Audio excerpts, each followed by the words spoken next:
celestial sea con cada uno de ustedes. Aquí vamos a estar siguiendo un poco hablando sobre este compartir, ¿verdad? Que está dividido en varias partes debido a la extensa, ¿verdad? Información que, aunque es de manera de resumen, ¿verdad? Al tocar lo que es historia, tiene que abarcar, ¿verdad? Mucha información para poder llegar a los tiempos y que podamos tener una idea mucho más clara del por qué suceden las cosas, ¿verdad? En nuestro entorno, y una vez tenemos esa información podemos tener una mejor comprensión del por qué se dan las cosas o por qué estamos viviendo lo que estamos viviendo. Y como es en este caso, pues lo que es historia de la iglesia, pues estuvimos hablando desde el principio, desde Bereshit, para explicar el comienzo del primer integrante de esa iglesia, aunque no se le comenzó a llamar así en ese momento, pero sí vimos el transcurso, ¿verdad?, de esa relación del ser humano con el Creador, y cómo en el proceso pues cada quien pues empezó a tener una idea de ese Creador conforme a su concepto de influencia sobre las cosas de la vida, por ignorancia, ya tal vez porque ese que era un ignorante empezó a pensar así del Creador y se lo transmitió a su familia, y esa familia pues empezó a creer que ese Creador no era uno, sino que eran varios, y que esos varios pues se determinaban en ciertos lugares.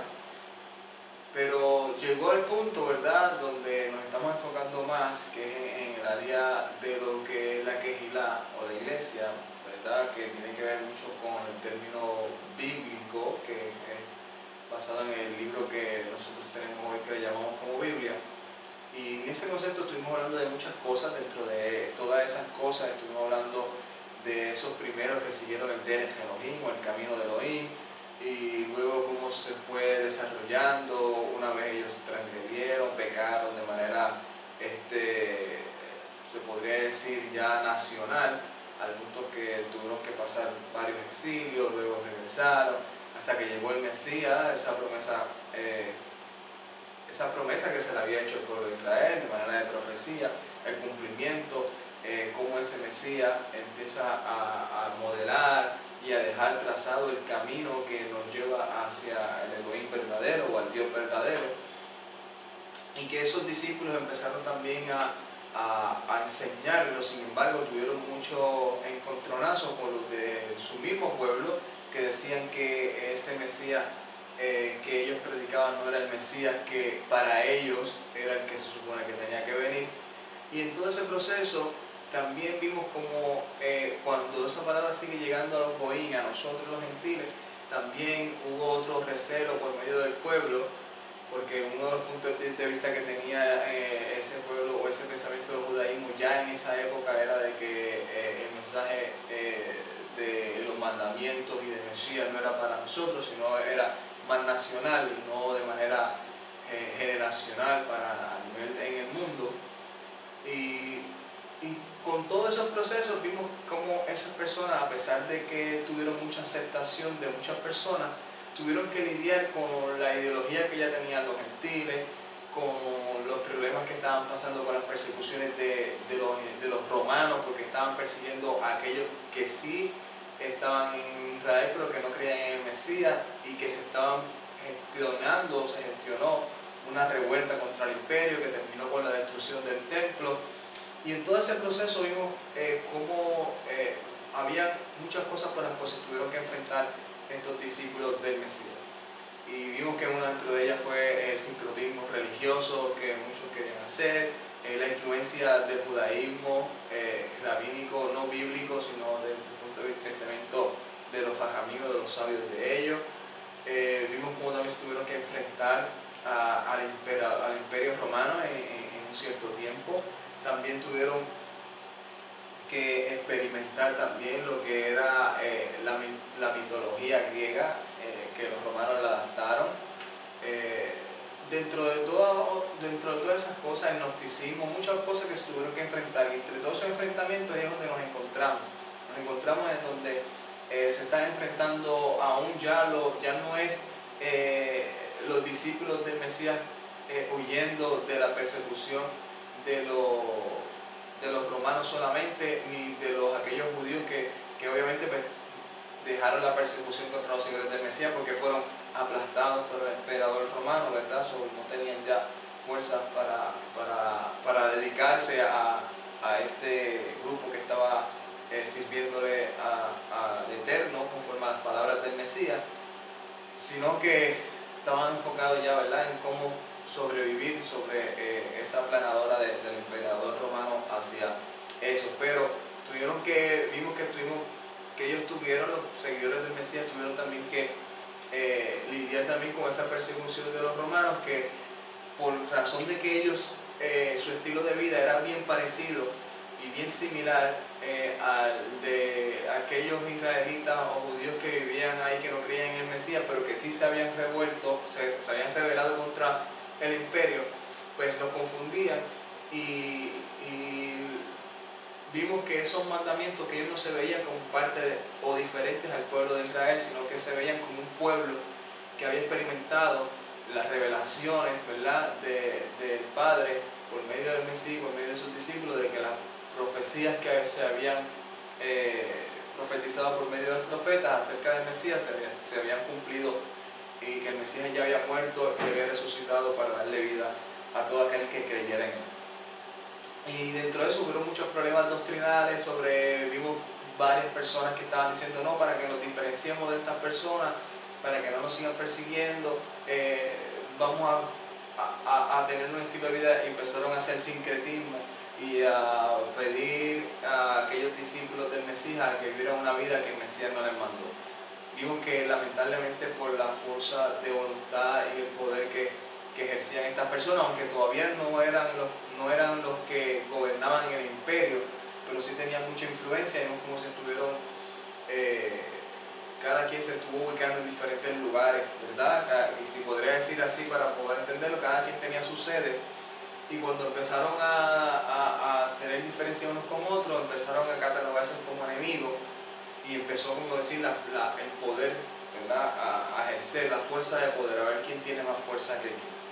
Y vimos que uno de los más que influenció a que el pueblo se descarriara fueron, ¿verdad?, estos hombres, todo lo que estuvimos hablando terminando la última parte, Justinio y Aniceto, ¿verdad?, estos líderes que empezaron a promover que se cambiara el día de descanso del Shabbat, ¿verdad?, que era el séptimo, que siempre los discípulos lo hacían, y que por causa de todas esas cosas empezaron a influenciar esto al pueblo, obviamente porque esta persona, aunque decía que creía en el Mesías, su pensamiento mayormente era un sincretismo filosófico greco-romano, que en ciertos aspectos no sabían de Torah, no sabían de escritura, no sabían de la estructura, no sabían realmente de la seriedad de lo que es cumplir un mandamiento, no saben realmente la seriedad de cuando el Padre da una palabra, que eso es para siempre, que se cumple, y que el Padre no cambia, que hoy no le gusta una cosa y mañana sí le gusta, o que mañana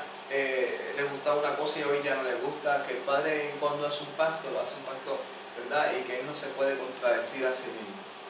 Y obviamente al ser bien ignorante y pasar por alto, ¿verdad?, esos mandamientos y esos consejos que Pablo inclusive nos da, de que no pongamos un neófito, ¿verdad?, a dirigir o a enseñar, porque va a caer en las tramas del enemigo. Lamentablemente eso empezó a pasar de que empezaron a permitir que estos líderes, porque tenían aparentemente mucha escolaridad indirectamente filosófica y de escuela mitológica, pensaban que podían ser personas que pudieran guiar, y lamentablemente lo que hicieron fue sincretizar lo que ellos conocían con lo que estaban conociendo ahora, sin conocer el idioma, sin conocer realmente la estructura exacta y perfecta que el Padre estableció desde el principio.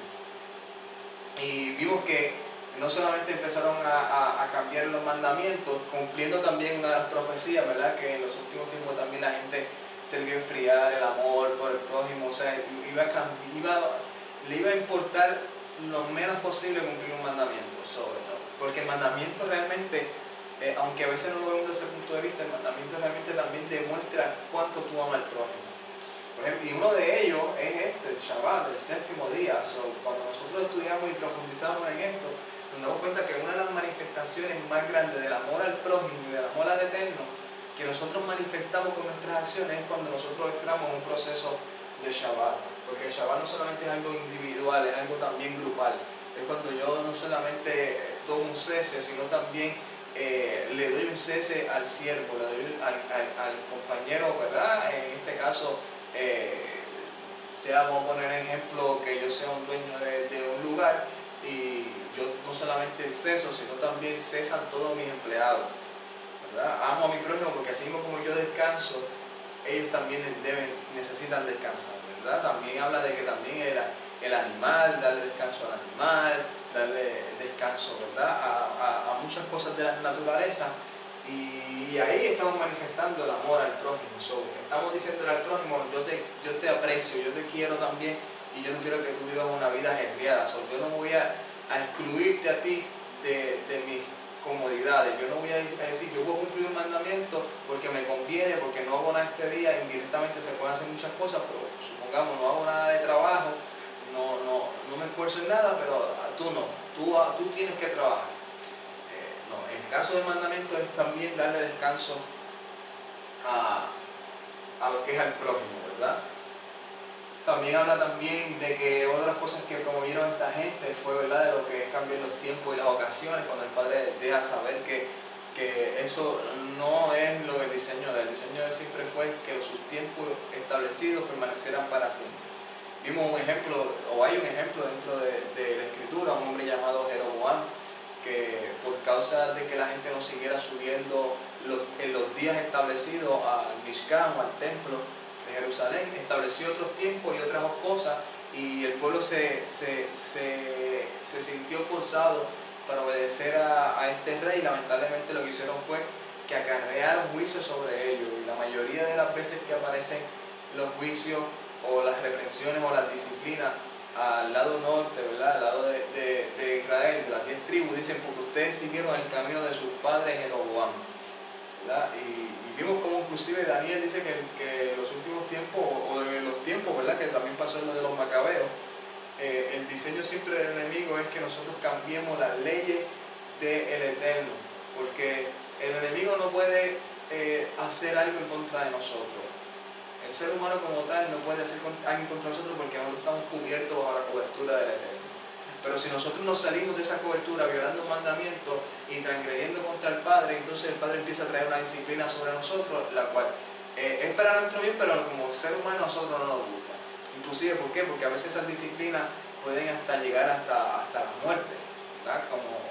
O hasta la expulsión, o hasta el despojo, o hasta el entregarnos en manos de que el enemigo haga lo que quiera con nosotros. Lamentablemente eso fue lo que pasó con el pueblo de Israel cuando los llevaron a Babilonia, que el Padre les advirtió y por no hacer caso, pues los entregó en las manos de aquellos que ellos no querían caer. Y también pasó en el caso de Balaam. Balaam no pudo hablar mal del pueblo de Israel porque ya había sido bendito, pero sí le dio un consejo a Barak y le dijo, mira, haz esto, porque cuando ellos hagan esto, ellos van a violar un mandamiento, entonces ahí el Eterno va en que los puede correr.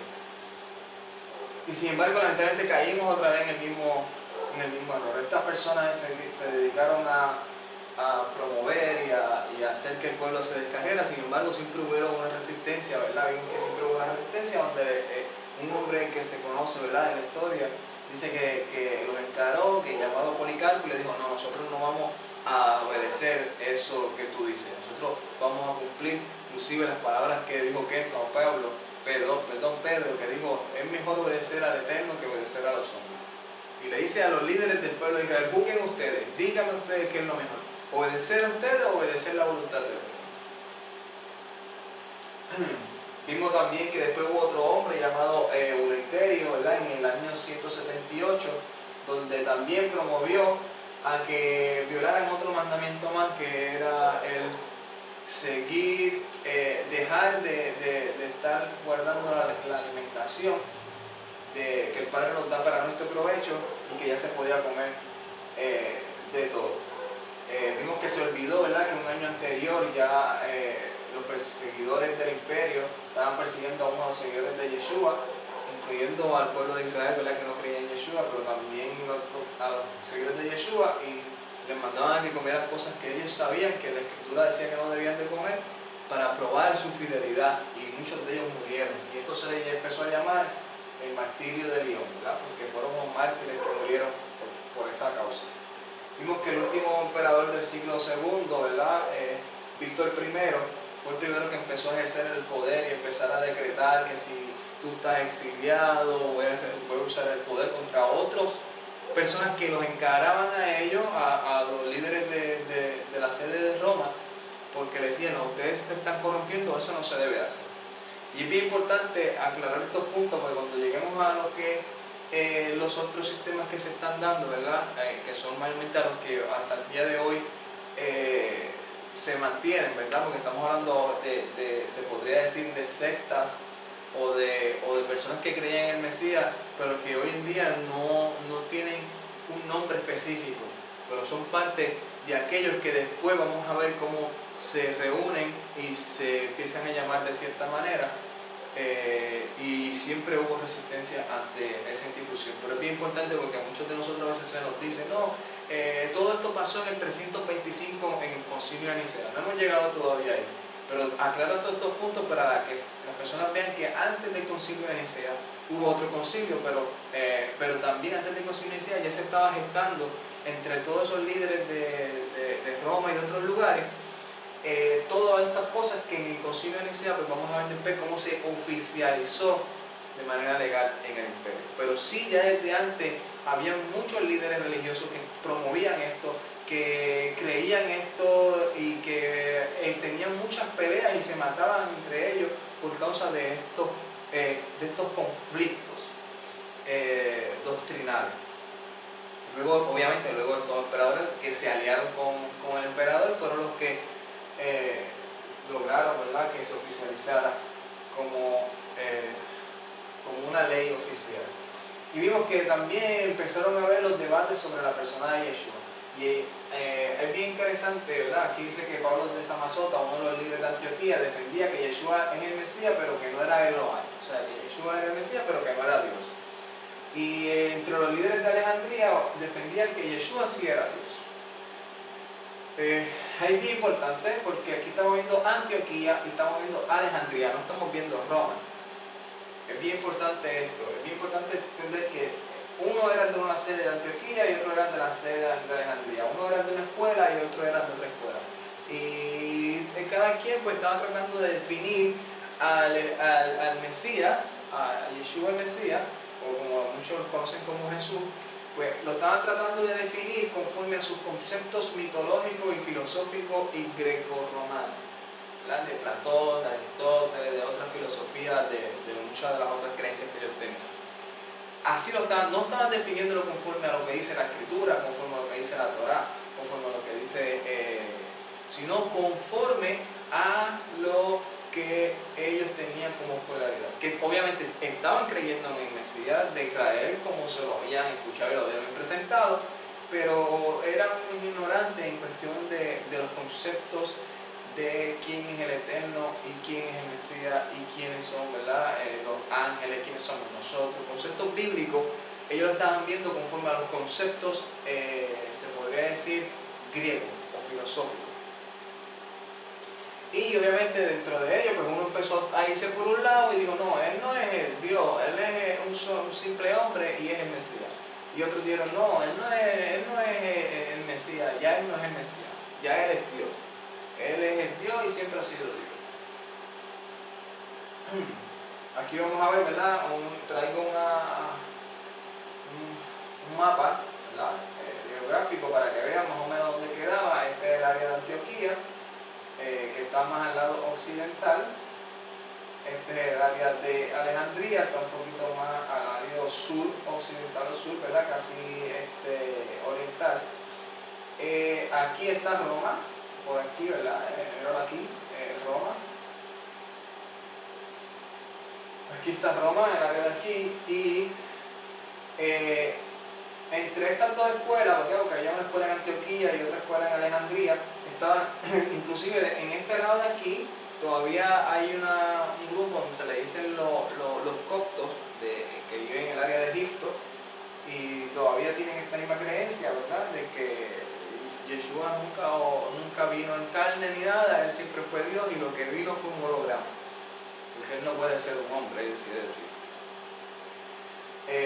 Entonces, esta sede que obviamente ¿verdad?, ya sabemos con anticipación que fue la sede que dominó a estas dos y a todas las que había, pero esta sede después toma una decisión, porque estos dicen que él es humano y estos dicen que él es divino, y empieza una discusión entre ellos y a pelearse entre ellos y a discutir entre ellos y a agredirse entre ellos por este punto doctrinal, hasta llegar al punto donde de aquí sale una decisión para tratar de tranquilizar a estas partes.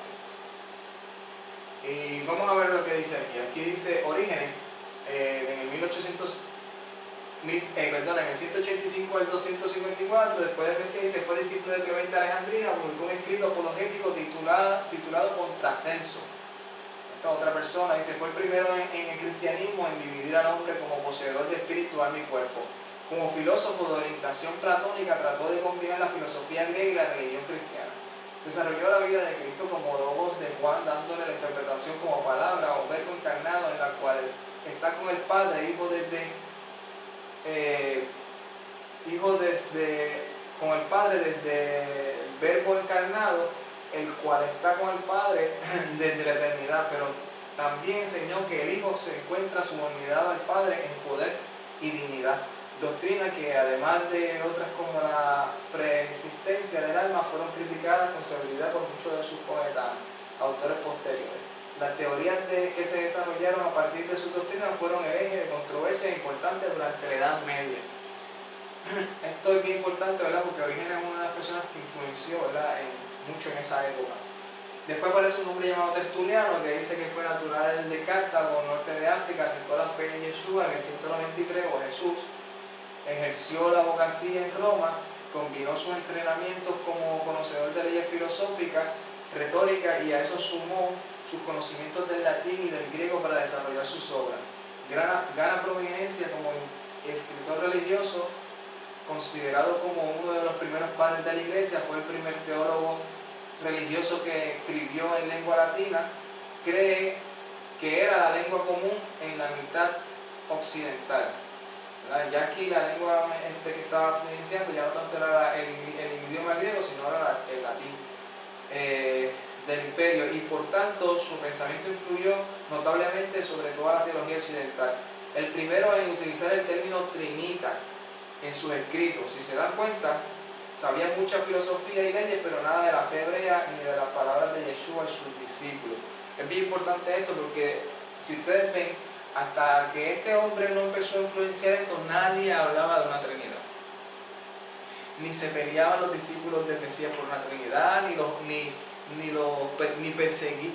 por un ejemplo, ni los seguidores del judaísmo que no creían en Yeshua seguían a estas personas, porque decían que estaban hablando de que Yeshua era el Mesías, cuando para ellos Yeshua no era el Mesías, sino era un falso profeta o un falso Mesías, porque conforme a los conceptos que ellos tenían, que lo vamos a ver un poco más adelante tal vez en el área de cuando estemos hablando del judaísmo, conforme a los conceptos que ellos tenían sobre quién era el Mesías o cómo iba a venir el Mesías, no fue de la manera que Yeshua vino, obviamente, porque ya estaban predestinados. Pero el punto es que aún estas personas que los perseguían a ellos, no los perseguían porque decían que Yeshua, el Padre y el Espíritu Santo era un concepto trinitario. Ese concepto trinitario no se vio en todos esos primeros años, ni en el segundo siglo, eso no estaba. Sí existía, pero le voy a explicar en dónde era que existía ese concepto trinitario, pero conforme al conocimiento de aquellos que creían en el Mesías Yeshua, nadie los definía de esa manera. Este hombre fue el primero, ¿verdad?, que se le atribuye a tener este concepto, y lo hace porque empieza a mezclar la filosofía y la mitología con aquello que él está empezando a conocer. Mira, esto sí existía antes de que el Mesías viniera, y estos son conceptos de los que lamentablemente él utilizó, para definir cómo era el creador. Y obviamente está escuchando que el creador, o bueno, está escuchando mucha gente diciendo, no, el Mesías es Dios, otros diciendo, no, no es Dios, y otros, mira, pero de momento están hablando de un Espíritu Santo también, pues entonces lo adapta a unos conceptos que ya él tenía también predoctrinado y dice, pues mira, pues vamos a definirlo de esta manera, y empieza a utilizarlo con la definición trinitaria. Pero siempre esta definición trinitaria siempre se la adjudicaba en otras culturas. Por ejemplo, en la cultura egipcia se le decía a Osiris, a Isis y a Horus. Esto se le llamaba los trinitas. En Roma se le decía a Saturno, que le decía el padre de los titanes y el dios del cielo, a Juno, que era parte de la reina de los cielos, Júpiter, que era el soberano de los dioses en la tierra. Esto ustedes lo pueden ver aun cuando en una ocasión Pablo está hablando y le está hablando a unas personas.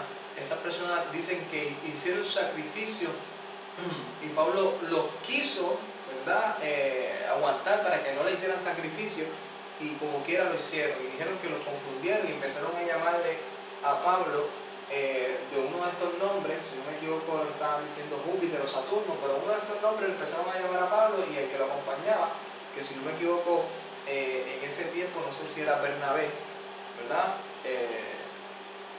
y empezaron a ponerle estos nombres. En el área de los griegos, ¿verdad?, había otra trinitaria que decían Cronos, el dios del cielo, Gea, que es la madre de la tierra, y Zeus, el gobernador de los dioses olímpicos. En la cultura hindú, Anu, que es el dios del cielo, Bel, el dios de la tierra, y Ea, el dios de las aguas. El primero en utilizar el término trías o tres fue un tal Teófilo, ¿verdad?, lo sacó de Tertuliano, quien fuera pastor en Antioquía para finales del siglo II. Más adelante este concepto utilizado por Tertuliano, Tertuliano lo copió de Teófilo, llamándolo él por el término teólogo, trinita. Lamentablemente se olvidaron de lo que enseñan los textos de Deuteronomio 4, 12 al 20, 6, 4 y Marcos 12, 28, 31. Si ellos hubiesen estudiado esto para definir quién era el creador, no hubiesen utilizado este método, ¿verdad? Si no hubiesen utilizado este método y hubiesen utilizado este método, ellos hubiesen tenido bien claro quién es el creador y quién es el Mesías y el rol, ¿verdad?, de lo que es Ruach HaKodesh o lo que es Espíritu Santo. Los adopcionistas predicaban que el Mesías, aunque tuvo un nacimiento milagroso, no era más que un hombre hasta su bautismo, cuando el Espíritu Santo le hizo hijo de Elohim por adopción. No reconocían ninguna relación divina entre el Padre y el Hijo, más que la adopción. Eran dos entes totalmente separados. La doctrina era predicada por Pablo de Samosata en el siglo III, el cual fue obispo de Antioquía, como vimos anteriormente, ¿verdad?, que es el que pensaba que Yeshua era siempre hombre y no era Elohim. Los patripacianos creían en la divinidad del Mesías, pero consideraban la Trinidad como una de las tres manifestaciones o modos de un único ser divino. Proclamaban que el Padre había venido a la tierra y había sufrido y muerto bajo la apariencia del Hijo. De ahí su nombre latín patris, padre, pasus, sufrir, y a veces se alude a ella como sabelianismo.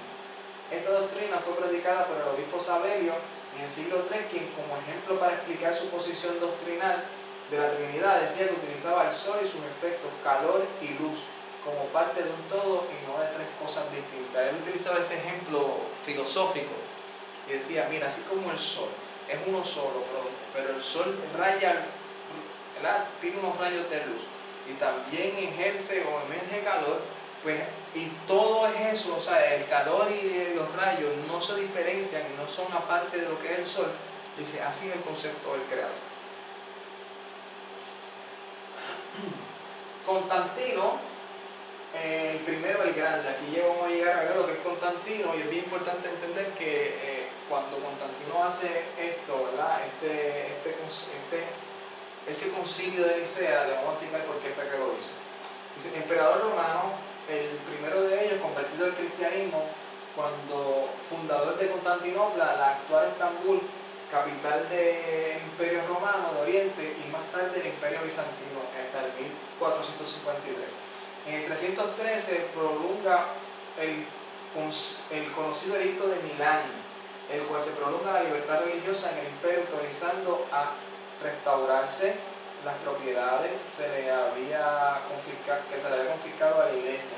Este edicto fue el preámbulo para que se adoptara el cristianismo como religión oficial del imperio. Después que supuestamente estaba pasando por un proceso, estaba peleándose por las diferentes partes del imperio romano, tiene una supuesta visión, un supuesto sueño donde ve que mira hacia el sol y ve como que hay algo que le hace un logo, ¿verdad? Un prototipo que le dice: con esto vencerás. Dentro de sus consejeros y todas esas cosas, él llega a la conclusión de que ese que le dijo eso es el Mesías o el Cristo que muchos dentro del imperio están creyendo y al cual él está persiguiendo. Cuando él gana la pelea o gana la batalla, él empieza a tener una empatía contra estas personas que el imperio mismo está persiguiendo, y él hace un concilio, en ese concilio para decir varias cosas. Entre esas cosas que él va a decir es quitarle quitar la persecución a estas personas que creían en el Mesías. Dice: ya no los vamos a perseguir, ya no los vamos a estar en manera de represalia con ustedes, ya no les vamos a confiscar sus cosas, al contrario, o sea, vamos a devolver, ¿verdad? Prolongó algo de que tenía que devolverle las cosas, las propiedades, el dinero, todo lo que le había confiscado el imperio, se lo devolvieron a estas personas, y dejaron también de perseguirlo, e inclusive puso como religión o como oficial, ya no era la adoración al César, sino era el oficial, ¿verdad?, de que esto era lo que él dice que él iba a seguir. Dice: ahora mi religión principal, tengo muchas, pero la principal va a ser el cristianismo. O sea, hay que también aclarar esto. Él siguió teniendo, según los conceptos, ¿verdad?, histórico que hay, él siguió teniendo su vida de ideología como la que siempre estuvo teniendo, creyendo en montones de dioses, creyendo en montones de otras cosas, pero añadió una nueva, y esa nueva que él añadió la puso como principal. Los padres y doctores de la iglesia, ¿verdad? Aquí vamos a ver los nombres dados por los padres, por la Iglesia Católica, a los teólogos y doctores que establecieron la doctrina cristiana con anterioridad al siglo X. Esto me trae a la mente una persona que dijo: mira, cuando tú veas algo que los cardenales o los de estos católicos digan, todo lo que ellos digan, tú escúchalo. Cuando tú lo escuches, tú vas ahí, tú vas a hacer todo lo contrario a lo que ellos digan. Cuando ellos digan esto es malo, malo, malo, malo, malo, es porque es muy bueno, muy bueno, muy bueno. Y cuando ellos digan esto es bueno, bueno, bueno, bueno, bueno, es porque es muy malo, muy malo, muy malo. Y es porque obviamente conforme uno va estudiando la historia y todo eso, vemos que lamentablemente se le empezó a llamar padres de la iglesia, ¿verdad?, o padres de la iglesia católica, a aquellos que solamente estaban de acuerdo con su, se puede decir, con su agenda. A los que le encaraban y decían: no, esto no, podían ser unos tremendos estudiosos de la escritura, unos tremendos, y podían ser también bien apoyados por ellos, pero una vez le decían: no, esto no es bíblico, y le daban su explicación, y le decían: compruébame de que lo que yo estoy diciendo es algo incorrecto, pues ya no cualificaba para ser padre de la iglesia. Dice: le estableció como cuatro unos requisitos para otorgar el título de padre de la iglesia a los primeros autores: haber vivido durante el primer periodo de la historia de la iglesia, haber llevado una vida santa, sus escritos debían estar libres de errores doctrinales y tenían que proponer una defensa o explicación destacada a la doctrina cristiana. Sus escritos tendrían que haber sido aprobados por la iglesia, o sea, aprobados por ellos, no aprobados por la Torá o por la escritura, aprobados por ellos. Y aclaro, ¿verdad?, porque te dicen: no, esto ya empezaste a tirarle a uno. Estoy tratando de hablar de lo que es historia y traer los conceptos para que podamos tener una idea en el desarrollo, porque también ustedes van a ver cómo dentro de este concepto, ¿verdad?, de lo que llamamos católico, salieron montones de personas que se resistían y daban la cara, y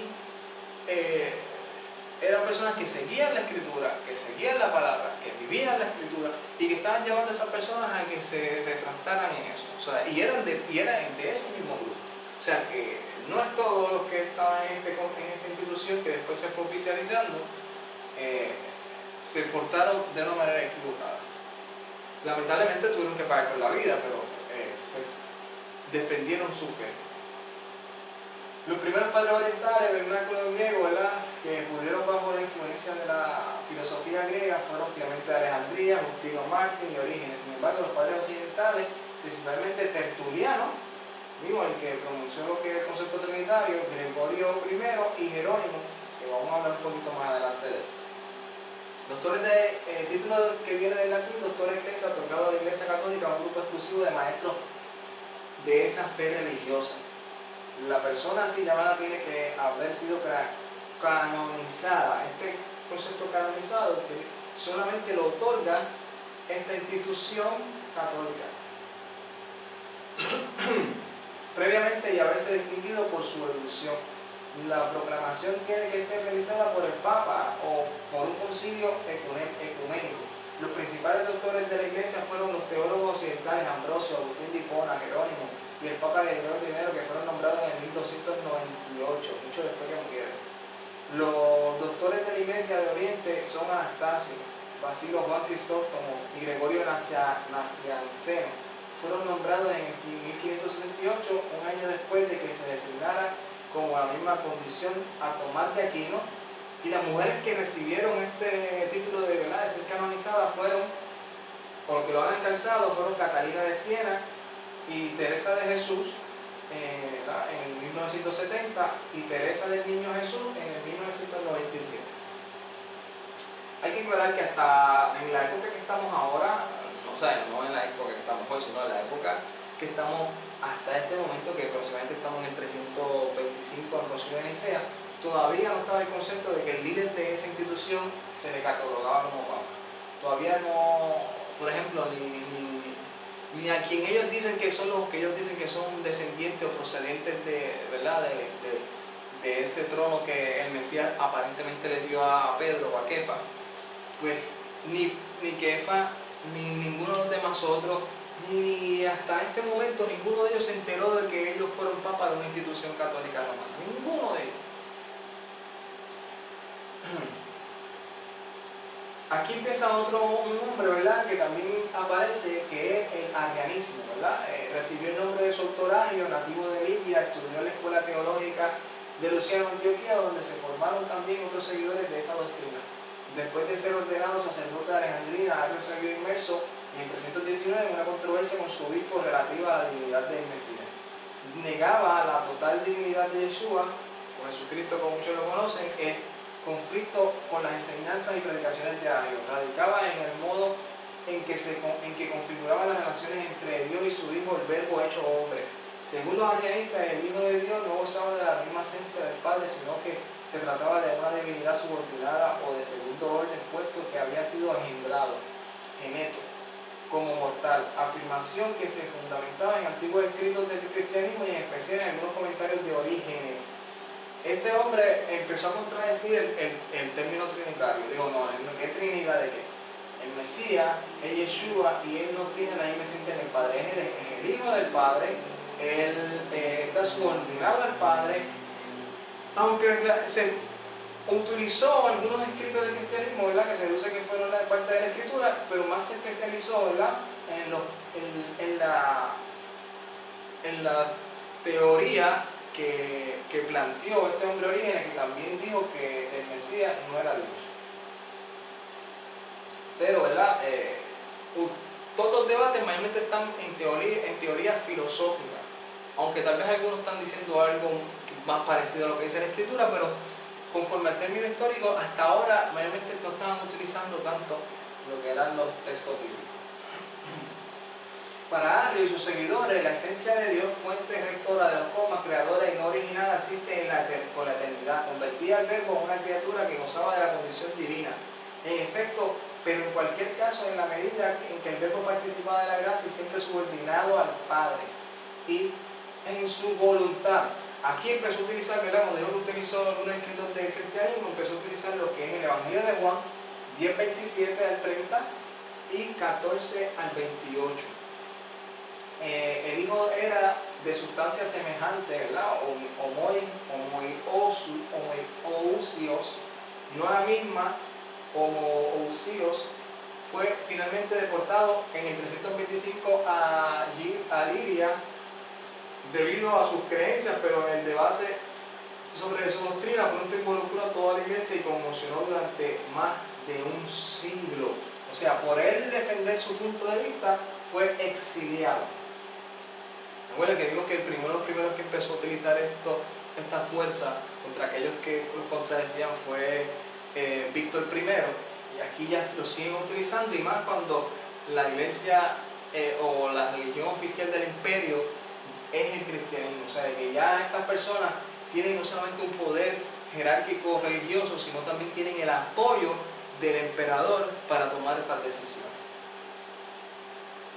En el año 379, el arrianismo fue declarado doctrina oficial en todo el Imperio Romano por el emperador Teodosio I y constituyó así durante 2 siglos más tarde entre sus tribus bárbaras que habían sido organizadas por los obispos arrianianos. A pesar de esto, vemos la fuerza que hay dentro del mismo imperio, donde muchos creían y otros no creían. El concilio de Nicea en 325, el primer concilio ecuménico presidido por Ocio, ¿verdad? Este es bien importante, tuvo lugar entre el 20 de mayo y el 25 de julio, ¿verdad? Aquí empieza a oficializarse como tal, a tener todo el apoyo del imperio y a oficializarse la doctrina o la religión, como ellos le llaman, del cristianismo, siendo oficial en el imperio. En el 25 de julio del 325, siendo Papa Silvestre, que tampoco se enteró que lo fue, y fue convocado por el emperador romano Constantino I el Grande para reafirmar la unidad de la iglesia luego de la aparición de la religión. De 1800 obispos que había en el imperio romano, acudieron solamente 318 a la convocatoria. O sea, esto es un 20%. Yo creo que menos de un 20%. El credo de Nicea definió al Hijo como consustancial con el Padre o de la misma sustancia. Esto fue adoptado como doctrina oficial de la Iglesia con respecto a la divinidad del Mesías. También en este concilio fue fijada la celebración de la Semana Santa el domingo después de la Pascua judía y garantizaba la autoridad del obispo de Alejandría. En esta última concesión se asienta el origen de los patriarcados. Esto fue lo que se oficializó. Este hombre obviamente empezó a ser como un asesor religioso al emperador y presidió este concilio y determinó esto con el apoyo del emperador. Este fue el credo en el cual ellos llegaron. El credo dice: creo en un solo Dios, el Padre Todopoderoso, creador del cielo y la tierra y de todas las cosas visibles e invisibles. Y en un solo Señor, o Kyrios, Jesucristo, el unigénito de Dios, engendrado de su Padre antes de todos los mundos, Dios de Dios, luz de luz, Dios muy de Dios. Engendrado, no hecho, siendo una sustancia con el Padre, por quien fueron hechas todas las cosas, que por nosotros los hombres y por nuestra salvación bajo el cielo, fue encarnado por el Espíritu Santo de la Virgen María y se hizo hombre, y fue crucificado también por nosotros bajo Poncio Pilato, que sufrió y que fue enterrado. Al tercer día se levanta de nuevo conforme a la Escritura y ascendió al cielo, y estando a la derecha del Padre, y podrá entrar de nuevo con la gloria para juzgar todo, tanto el rápido y a los muertos, cuyo reino no tendrá fin. Y creo en el Espíritu Santo, el Señor y la fuente de la vida, que procede del Padre y del Hijo, que con el Padre y el Hijo juntos es adorado y glorificado, que habló por los profetas, y creo que es en una santa católica y apostólica iglesia. Reconozco un solo bautismo para la remisión de los pecados y busco la resurrección de los muertos y la vida en el mundo por venir. Lo más que afectó dentro de todo en este tiempo, ellos, a pesar de estas cosas doctrinales, fue la autoría que ellos se delegaron, bajo la influencia o el apadrinaje del emperador. Y es esto: cuando ellos dijeron que este era un edicto que todos tenían que creer. Tenían que creer que solamente había una santa iglesia. Y esa santa iglesia, o sea, una santa sede solamente. O podían haber muchas, pero bajo esa santa sede era la que tenía que regir doctrinalmente y dirigir a todas las demás. Aunque esas otras no estuviesen de acuerdo, Si estuviesen de acuerdo, bien. Si no estuviesen de acuerdo, iban a pagar sus consecuencias. Porque ya no era que mi autoridad es lo que diga la Escritura, lo que enseñaron el Mesías, lo que enseñó a los otros, sino era a la que estos grupos de personas, que de 1800 fueron 318, entendieran sobre un término doctrinal, tal vez la Escritura o lo que ellos hayan determinado, y se conforme a eso es a lo que todo el mundo se va a tener que regir de ahora en adelante.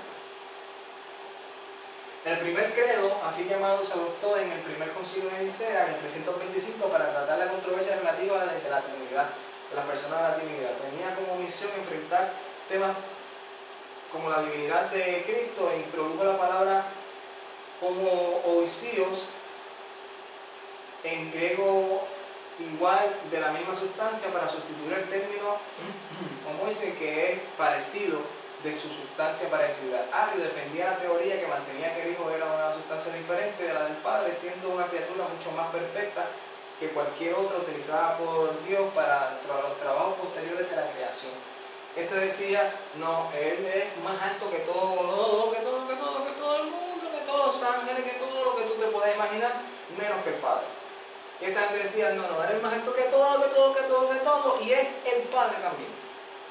O sea, Él no es solamente el Mesías, sino también es el Padre. Y también es el Espíritu. Y obviamente, como siguió el conflicto, llegaron a otra determinación más adelante, que la vamos a ver en el desarrollo, que es la que hasta el día de hoy ha influenciado mucho a los pensamientos doctrinales del pensamiento moderno, se podría decir así. Durante su pontificado del latín se convirtió en la lengua litúrgica de la Iglesia, sustituyendo al griego de Damasco. El español defendió que en herejía el patriarcado de Roma, imponiendo su propiedad sobre Constantinopla. Fue el primer papa que aplicó el término sede apostólica a Roma. Damaso fue muy activo contra el arrianismo, puso especial interés en buscar un lugar adecuado para los archivos papales y en la restauración de las catacumbas. También encargó a Jerónimo la revisión del texto latino existente a la de la Biblia. Esta versión se le conocería después como la Vulgata Latina. Digo que estuvimos hablando en una ocasión de los padres de la iglesia, quiénes fueron los que se le dieron, entre uno de ellos, el que le llamaron padre de la iglesia, fue a este hombre llamado Jerónimo, porque hizo una función bien importante para esta institución católica, y fue la revisión, ¿verdad?, de los textos bíblicos y pasarlas al latín para llamarle, y se empezó a llamar esa versión la Vulgata Latina. Agustín de Hipona, ¿verdad?, un teólogo cristiano, el más grande de los padres de la iglesia, uno de los más eminentes doctores de la iglesia occidental, durante 9 años, desde el 373 al 382, había el maquianismo filosófico dualista de Persia muy extendida. En ella, o en aquella época, por el Imperio Romano de Occidente, con su principio fundamental de conflicto entre el bien y el mal, el maquianismo le pareció una doctrina que podía corresponder a la experiencia y proporcionar la hipótesis más adecuada sobre la que construir un sistema filosófico y ético. Su código moral no era estricto. Agustín, citado en sus confesiones diciendo: concédeme castidad y continencia, pero no ahora mismo. Abrazó el escepticismo como filosofía de vida. Esto es una de las cosas que cada vez que se habla de este hombre se menciona, esta frase que él dice: concédeme castidad, pero no ahora. O sea, dame poder para yo vencer estas tentaciones que tengo como hombre, pero ahora no, ahora déjame gozar primero de ella y más adelante pues hablamos. Y es bien importante cuando nosotros estudiamos de esta cosa, porque así como el concepto trinitario, que hasta el día de hoy es un debate moderno, también hay otro debate moderno que se va a estar desarrollando más adelante, que fue a lo que la sede católica romana llegó para tratar de aliviar los conflictos que había entre Antioquía y Alejandría. Al regresar al norte de África, fueron ordenados los sacerdotes en 391, el obispo de Hipona, en la actual Annaba de Argelia, en el 395. Además de luchar contra el maquianismo, enfrentó al donatismo, se oponía a los sacerdotes con vida licenciosa o que oficiaran servicio. Se opuso al pelagianismo, quienes negaban la doctrina del pecado original creada por Agustín. Agustín desarrolló doctrinas sobre el pecado original y la gracia divina, la soberanía divina y la predestinación. Contra la doctrina del pelagio, mantenía que la desobediencia espiritual del hombre se había producido en un estado de pecado que la naturaleza humana era incapaz de cambiar. En su teología, los hombres y las mujeres son salvados por el don de la gracia divina. Frente al maquianismo, defendió con energía el papel del libre albedrío en unión con la gracia. Es bien importante este hombre, porque este hombre es uno de los padres más grandes, y mira lo que él empezó a establecer. Empezó a establecer la doctrina de que del pecado original, que obviamente también es una doctrina oficial del catolicismo, ¿verdad? Por eso es que bautizan a los nenes desde que nacen, ¿verdad? Desde bien pequeños. Y que también otra de las doctrinas que también está en los conceptos de algunas denominaciones, ¿verdad?, que vamos a ver más adelante, como los presbiterianos creen también en lo que es el pecado original, en la predestinación también creen en eso, pero obviamente tal vez uno va a decir, pero la mayoría de esas personas tampoco no creen en el libre albedrío. Hay unos que sí y hay otros que no, ¿verdad? Lo vamos a ver un poco con el desarrollo, pero sí, de aquí es que se empieza a originar todas estas cosas, que obviamente después vemos como Lutero también lo adaptó, como Calvino después también lo adaptó, como después estas personas que salen de ese pensamiento o seguidores de Calvino o de Lutero o de otros, ¿verdad?, lo adaptan con otras cosas, pero en sí influenciado con este pensamiento que se empezó a originar aquí por Agustín de Hipona. Jerónimo, ¿verdad?, que fue el que tradujo la Vulgata Latina, fue un erudito bíblico, padre y doctor de la Iglesia, cuya obra más importante fue la Vulgata Latina, la traducción de la Biblia en latín. Su nombre en latín es Eusebius Hieronymus. Nació en Estridón, en la frontera entre las provincias romanas Dalmacia, la actual Croacia, y Panonia, en la actual Eslovenia, hacia el 345. La formación pagana, después de estudiar en Roma y viajar a Antioquía, donde se convirtió el cristianismo, marchó al desierto y allí vivió con una secta y estudió la Sagrada Escritura. En el 379 fue ordenado sacerdote, pasó 3 años en Constantinopla con Gregorio Nacianceno. En el 382 regresó a Roma, donde trabajó como secretario y consejero del Papa Damaso, quien le encargó revisar la traducción de la Biblia, donde surgieron el Salterio y Roma. En el tercer concilio ecuménico, el 431, Celestino, Papa de Roma, fue convocado por el primer emperador Teodosio II al tercer concilio ecuménico, esta vez en la ciudad de Éfeso. Dicho concilio fue presidido por el patriarca de Alejandría, conocido en la historia como Cirilo de Alejandría. El objetivo del concilio era enfrentar las posturas de Nestorio. El concilio depuso a Nestorio, condenó su postulado y sancionó la doctrina de que Jesucristo es Dios verdadero y hombre verdadero y que tenía de naturaleza humana y divina, fundada en una sola persona. Para refutar a Nestorio y reforzar sus dogmas, el concilio aprobó el título de Madre de Dios. Aquí hay otra doctrina que se empezó a surgir, Madre de Dios, en este concilio de Éfeso. Portadora de Dios en vez de Cristógono, que defendía para la Virgen María. O sea, ya no era la madre del Mesías. Ellos para crear un poco y defender otra doctrina, en vez de defenderla conforme al término bíblico, la empezaron a defender conforme a sus posturas filosóficas, teóricas, que llegaban a conclusión utilizando un método que más adelante vamos a hablar cuál fue el método que utilizaron, que hasta el día de hoy se utiliza en la mayoría de los términos doctrinales de los concilios, y es de la manera que se enseña, aunque no se dice a las personas, mira, estos son los métodos que utilizamos, pero sí son los que utilizan para llegar a conclusiones doctrinales. El Papa de Celestino primero delegó la presidencia del Concilio de Éfeso. Allí se destacó como uno de los más firmes opositores del nestorianismo. Sus principales aportaciones teológicas estuvieron relacionadas con la cristología y la mariología. En Éfeso defendió con pasión el título de Madre de Dios para la Virgen María, considerando uno de los padres de la Iglesia Oriental y proclamado como doctor de la Iglesia en 1882. Una de las citas de Cirilo Alejandrino en dicho concilio dice: esto divide a Cristo lo humano y lo divino, dándole una doble personalidad y separando de las dos naturalezas que son unidas en un solo ser. ¿Ven? Lo que empezó a pasar, confesamos a nuestro Señor Mesías, ungido de Elohim, perfecto en cuanto a Elohim y perfecto en cuanto a hombre, con verdadera alma y verdadero cuerpo que según la divinidad nació del Padre antes de todos los tiempos y según la humanidad. Pues hubo una unión en dos naturalezas y por eso confesamos en un solo Mesías, en un solo Hijo, en un solo Señor, considerando esta unión sin mezcla. Confesamos a la Santa Virgen como Madre de Dios, pues Dios Lobo se hizo carne y hombre en la encarnación, se unió al templo y asumido por ella. No es, ellos dijeron, en conclusión, empezaron a decir, Él no es Dios, Él no es hombre.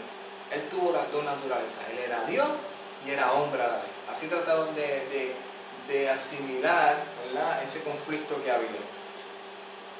En mi opinión, ¿verdad?, lo que hicieron fue que agravaron más la cosa, porque en vez de ir al concepto bíblico, pues empezaron a traer ideologías filosóficas y dijeron, no, los dioses se pueden hacer hombres, o Él es Dios y Él es hombre, porque para la mitología greco-romana o griega, los hombres se pueden hacer Dios. Para el concepto bíblico no, pero para el concepto de ellos sí. Estableció, ¿verdad?, este León I, estableció la primacía del obispo de Roma sobre los demás. En realidad León, el primer papa católico según lo reconocemos hoy en día. El primero que conocemos hoy en día como papa fue este hombre y fue en el 440. Bien importante, no fue en los primeros años. Sucesor de Sisto III, fue consagrado obispo de Roma el 29 de septiembre de 440, en una época en la que Occidente se desintegraba, el Imperio Romano de Occidental se estaba desintegrando. Se concentró en la creación de un gobierno central de la fuerte iglesia y la erradicación de la herejía. Convocó un sínodo de obispos en Milán en el 451, la sede más fuerte del norte de Italia, fuera de su propia jurisdicción metropolitana, cuando el obispo Hilario de Arles le retó a convocar un sínodo en Roma. León I le confirmó en su diócesis por decreto imperial.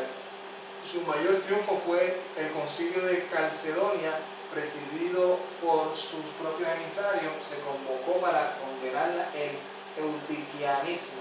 La definición de León de las dos naturalezas divina y humana del Mesías en su cátedra doctrinal, el patriarca de Constantinopla, Tome, 441, fue aprobada por el concilio por las famosas palabras Pedro ha hablado a través de León. O sea, el apóstol Pedro habló a través de León. O sea, esto es algo irrevocable. O sea, ahora ya hay una doctrina nueva donde nadie puede definir al Mesías de la manera que la Escritura lo define, sino hay que definirla como ellos lo definieron, que Él es Dios y que Él es hombre a la vez. No diciendo si es correcto o no es correcto, lo que diciendo lo que es. Después vamos a hablar, ¿verdad?, y vamos a dar nuestra opinión, pero estamos hablando de los que ellos llegaron y los métodos que utilizaron. El monje bizantino, defensor del monofisismo, dio su nombre a una de las doctrinas más influyentes en la historia de la Iglesia, el eutiquianismo. Eutique, también llamado Eutiquio, vivió en el monasterio cerca de Constantinopla durante 70 años. Fue su abad, ¿verdad?, o padre durante 30 años. Se le considera como estrecho colaborador del emperador Teodosio II. Fue aliado de Cirilo en la controversia contra Nestorio. Tras la muerte de Cirilo en el 444, Eutique comenzó a imponer la manera inflexible de su doctrina de la naturaleza divina del Mesías. Fue acusado ante el sínodo local de Constantinopla y depuesto en el 448 por Flaviano, patriarca de Constantinopla. Basándose en el tomo de León, primero a Flaviano y sus anteriores estas sinodales de Cirilo de Alejandría, los nestorianos y concilio de Calcedonia, afirmó que el Mesías o que Cristo posee tanto naturaleza divina como humana y que ambas coexisten inseparablemente en su persona, y de esta forma se estableció el dogma sobre las dos naturalezas de Cristo. Las actas aprobadas en el 449 por conciliábulo de Efeso fueron invalidadas y Dioscoro fue depuesto. Más tarde fue desterrado por Marciano.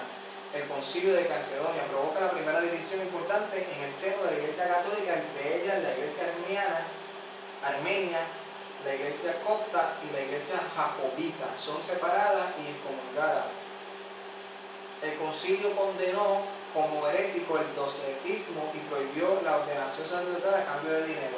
En total, en Calcedonia fueron promulgados 27 cánones referentes a la disciplina y conducta de vida de los miembros de la Iglesia, así como la jerarquía de esta. Todos ellos fueron aceptados por la Iglesia Occidental.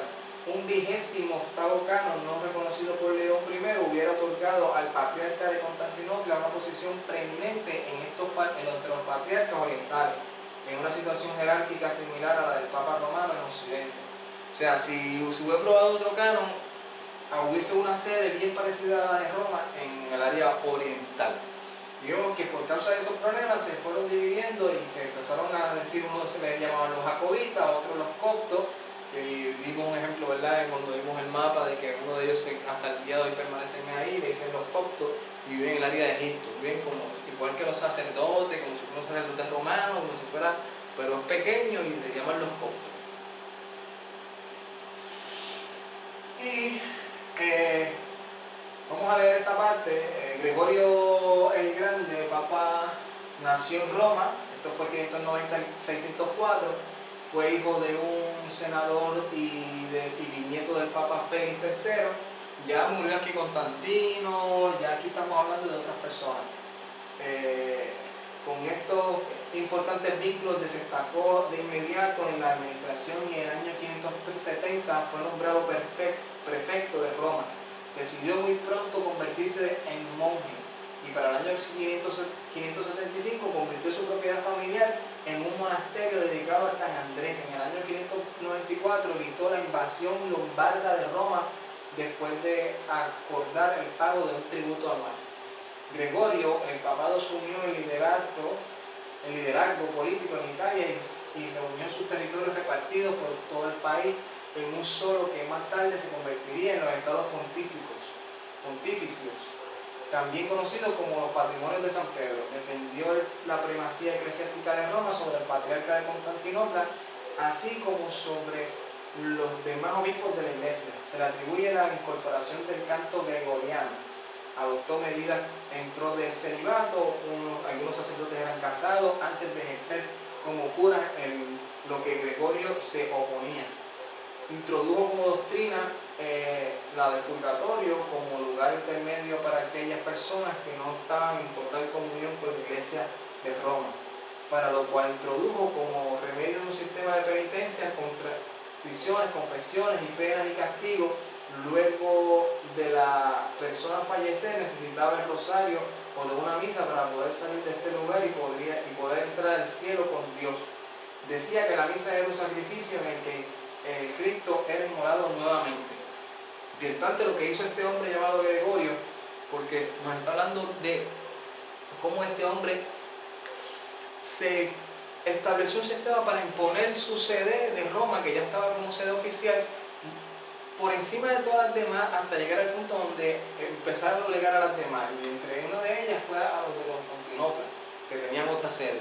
Y estableció por primera vez lo que fue la doble naturaleza del Mesías. Él era dos, ¿verdad? Si no me equivoco fue León.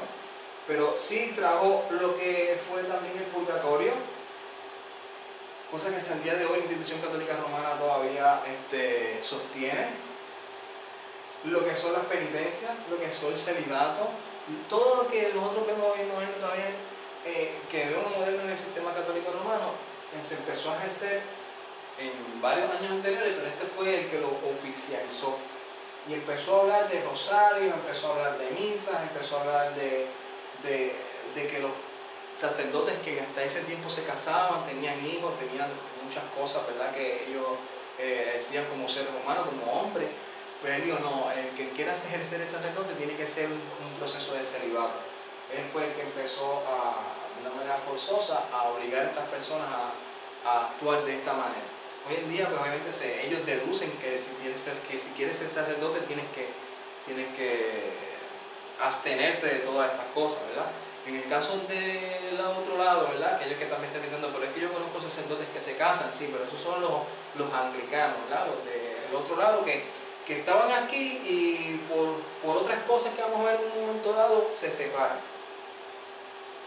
Y es bien importante porque aquí ya estamos viendo la primera institución o denominación religiosa que coge su propio curso y que se oficializa y domina sobre los demás de manera de fuerza militar, imposición religiosa.